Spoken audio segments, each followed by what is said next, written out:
నయీం నగర్ లోని private school దగ్గర ఉద్రిక్త పరిస్థితి నెలకొంది. 10వ తరగతి విద్యార్థి జయంత్ వర్ధన్ అనుమానాస్పద మృతి చెందారు.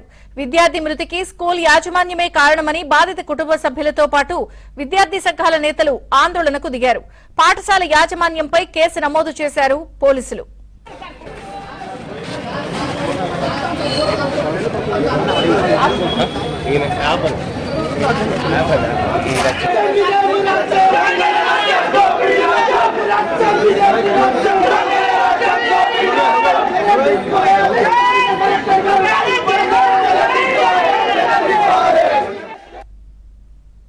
హన్మకొండలోని నయీం నగర్ దగ్గర ప్రైవేట్ స్కూల్ దగ్గర ఉద్రిక్త పరిస్థితి కొనసాగుతోంది. విద్యార్థి అనుమానాస్పద మృతికి సంబంధించిన వ్యవహారంలో పూర్తి వివరాలు మా ప్రతినిధి నవీన్ అందిస్తారు. నవీన్, వరంగల్ నగరంలో దారుణం జరిగింది. ఓ పేరు మోసినటువంటి ప్రైవేటు పాఠశాలలో విద్యార్థి అనుమానాస్పదంగా మృతి చెందారు.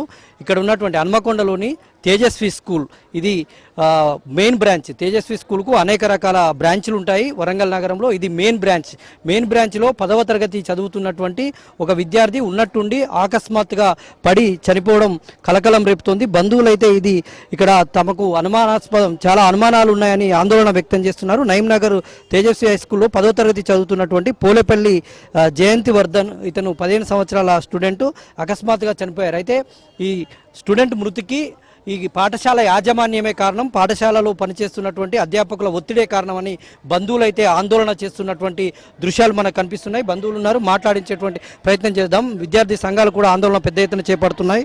చెప్పండి అమ్మా, మీ విద్యార్థి మృతికి మీరు ఏమని భావిస్తున్నారు? వీళ్ళ నెగ్లిజెన్సే, టీచర్స్ నెగ్లిజెన్సే కారణం. మెయిన్గా చెప్తున్నాం. మాకు కాల్ చేసిండ్రు, మాకు కాల్ చేసినప్పుడు కనీసం బేసిక్ కేర్ లేదు. ఇక్కడ బేసిక్ కేర్ ఉంటే అతను బ్రతికేటోడు, సిపిఆర్ చేసినా బ్రతికేటోడు. ఫిట్సే కాదు, ఫిట్స్ అని వీళ్ళే అనుకుంటున్నారు. కంప్లీట్ ఈ స్కూల్ అంతా వరస్ట్ స్కూల్ నేను ఎక్కడ చూడలేదు. బేసిక్ గా చాలా టార్చర్. సమాచారం మీ బంధువులకు ఎప్పుడు ఇచ్చారో, అసలు ఏం జరిగింది? 11:20కి ఫోన్ వచ్చింది. అంతకు ముందుకే అతను పడిపోయిండు. 11:20కి ఫిట్స్ వచ్చిందని కాల్ చేస్తే మేము వచ్చినాం. అప్పటికే శరణ్య హాస్పిటల్కి వాళ్ళే తీసుకెళ్లి అక్కడ నుంచి డైరెక్ట్ మ్యాక్స్ గారికి వాళ్ళే తీసుకెళ్లారు. నాకు సమాచారం లేదు.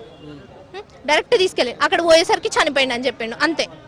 అక్కడ డాక్టర్స్ ఏమో ఎప్పుడో చనిపోయింది ఈ అబ్బాయి అని చెప్తున్నారు. స్కూల్లోనే చనిపోయింది అని చెప్పేసి డైరెక్ట్. ఏం కారణం అనుకుంటున్నారు? అది తెలీదు. కార్డియాక్ అరెస్ట్ అనుకుంటున్నాం. అది బేసిక్ సిపిఆర్ చేస్తేనైతే అప్పుడే బ్రతికేటోడు. 11:09కి పడ్డాడు అన్న. నేను కెమెరా చూపించింది వాళ్ళు, నేను పోయి కెమెరాస్ అడిగిన. 11:09కి బాబు గ్రౌండ్లో ఇక్కడ పడ్డాడు. పడితే లోపల 2 minutes అక్కడనే చేసిండు. So first of all PT teacher ఉన్నాడు ఆడ. పీటీ టీచర్కి రికగ్నైజ్ చేసే తెలివి లేదు. ఫిట్స్ వస్తే ఎవరైనా ఇట్లా పిడికలు బిగించుకొని పడతారు, కానీ అక్కడ బాబు పిడికలు చేయాలి. అయినా కూడా ఫిట్స్ అని అనుకొని వాళ్ళకి వాళ్ళు ఊహించుకొని ఓవర్ కాన్ఫిడెన్స్తోనో లేకపోతే తెలివి తక్కువతోనో అర్థం కాదు, కానీ అదే ఊహించుకొని లోపల పట్టుకుపోయింది. 11:09కి పెడితే లోపల పోయినాక 11:16కి బయటికి తీసుకుపోయి 7 నిమిషాల పాటు ఏమన్నా చేసిండ్రు అంటే ఏం లేదు. అందరు చుట్టూ మూడిండ్లు, చేతులు రబ్ చేసిండ్లు, షూస్ ఇప్పిండ్లు, కాళ్ళు ఇప్పిండ్లు, కింద పండుకోబెట్టిండ్లు. బాబుని కింద పండుకోబెట్టిండ్లు, డ్రాయింగ్ రూమ్ లో కింద పండుకోబెట్టి చేతులు కాళ్ళు ఇప్పి ఒక్కొక్కరు వచ్చి అక్కడ ఏదో అక్కడ ఈవెంట్ అవుతున్నట్టు అక్కడ చూసింది తప్ప ఎటువంటి నాలెడ్జ్ లేదు అక్కడ ఏమైతుందో. బాబుకి ఎటువంటి సిపిఆర్ లేదు. కోవిడ్ వ్యాక్సినేషన్ అయిపోయినాక ఇట్లాంటి కేసులు మనం చాలా చూస్తున్నాం. అది ఏమైనా బేసిక్ గా ఎవరైనా బాబుకు లేవట్లేదంటే సిపిఆర్ చేయాలి. పాఠశాలలో కంపౌండర్ కానీ ఎవరు కానీ అందుబాటులో ఉన్నారు? నేను ఈ స్కూల్ చదువుకున్నా కాబట్టి నేను 3 years బ్యాకే పాస్ అవుట్ ఈ స్కూల్ నుంచి. ఈ స్కూల్లో కాంపౌండర్ కానీ లేకపోతే కనీసం పీటీ టీచర్కి ఏమైనా నాలెడ్జ్ కానీ ఏం లేదు. ఒక ఏమైనా వస్తే ఏం లేదు. ఒక బాబు కింద పడితే దాన్ని ఒక డ్రాయింగ్ పట్టుకోవాలి, నీళ్లు చల్లాలి, లేస్తాడు. లేకపోతే దాని తర్వాత వాళ్ళ పేరెంట్స్కి ఇన్ఫార్మ్ చేయాలి. ఇప్పుడు అదే జరిగింది. ఇన్ని రోజులు జరగాలి. ఇప్పుడు అతని కేసులో కూడా అదే అయింది. కానీ ఇప్పుడు ఏమైందంటే ఇక్కడ బాబుకి ఏదో ఒకటి అయింది. ఇప్పుడు చేయి జారిపోయిండు బాబు. అదే ఎప్పుడైనా వాళ్ళు అంతే. చెప్పండి, మీ ఆందోళన యొక్క ఉద్దేశం ఏంటి? ఏం చెప్పదలుచుకున్నారు? ఈరోజు హన్మకొండలో ఉన్న తేజస్వి కార్పొరేట్ స్కూల్లో ఉదయం 11 గంటలకు విద్యార్థులతోటి వామప్ పేరుతోటి విద్యార్థులను మానసికంగా ఇబ్బందులు చేస్తున్న తేజస్వి స్కూల్ ఒక అబ్బాయి 11:10 స్పృహ తప్పి పడిపోయింది అని చెప్తున్నారు. ఆ టైంలో సీసీ ఫుటేజ్ సగం పనిచేస్తున్నాయి అని అబద్ధాలు చెప్తున్నారు. వెంటనే అక్కడ సిపిఆర్ స్టార్ట్ చేస్తే 100% హర్షవర్ధన్ బతికేటువంటి పరిస్థితి ఈ రోజు ఉండు. వీళ్ళు సిపిఆర్ చేయలేదు. ఒకటి. రెండో అంశం ఏంటంటే ఏది ఫిట్స్ అని చెప్పి ఇట్లా నలిసిండ్రు. అక్కడ దాదాపు 3 నుంచి 4 నిమిషాలు టైం వేస్ట్ అయిపోయింది. అక్కడికి టైం వేస్ట్ అయినా కూడా ఇమీడియట్లీ హాస్పిటల్ తీసుకపోతే బాగుండేటువంటి పరిస్థితులు ఉండు.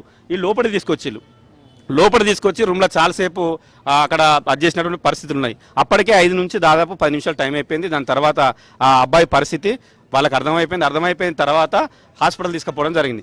రెండో అంశం ఏంటంటే ఇప్పుడు వీళ్ళు చేసినటువంటి ఈ 3 తప్పులు కాకుండా 4 తప్పు జరిగిపోయిన తర్వాత పేరెంట్స్కు ఖచ్చితంగా ఇన్ఫర్మేషన్ ఇవ్వాలి కదా. పేరెంట్స్కి మీరు ఇన్ఫర్మేషన్ ఇవ్వకుండా ఇక్కడ నుంచి హాస్పిటల్ తీసుకుపోయి రైట్ ఎక్కడిది? ఈ చట్టం అసలు ఎవరు మీకు చెప్పింది నాకు అర్థం కాదు. కానీ చట్టం మీకు చుట్టాలా? మీకు డబ్బులు ఉండొచ్చు, లేకపోతే అధికారం ఉండొచ్చు, ఇలా ఇంకేమైనా ఉండొచ్చు, చట్టం మీకు చుట్టాలా? ఇది అత్యంత దారుణమైనటువంటి పరిస్థితి. తేజస్వి స్కూల్ యాజమాన్యం నిర్లక్ష్యం వల్లే విద్యార్థి ప్రాణాలు కోల్పోయాడని విద్యార్థి సంఘాలు ఆరోపిస్తున్నాయి. అటు బంధువులు, కుటుంబ సభ్యులు కూడా ఆరోపిస్తున్నటువంటి పరిస్థితి ఉంది. ఈ స్కూల్ యాజమాన్యం నిర్లక్ష్యంగా విద్యార్థికి 50 లక్షల ఎక్స్గ్రేషియా కట్టడంతో పాటు ఈ స్కూల్ను సీజ్ చేయాలని వీళ్ళంతా డిమాండ్ చేస్తున్నటువంటి పరిస్థితి కనిపిస్తుంది. వీడియో జర్నలిస్ట్ జగదీష్తో నవీన్, ఏబిఎన్ ఆంధ్రజ్యోతి.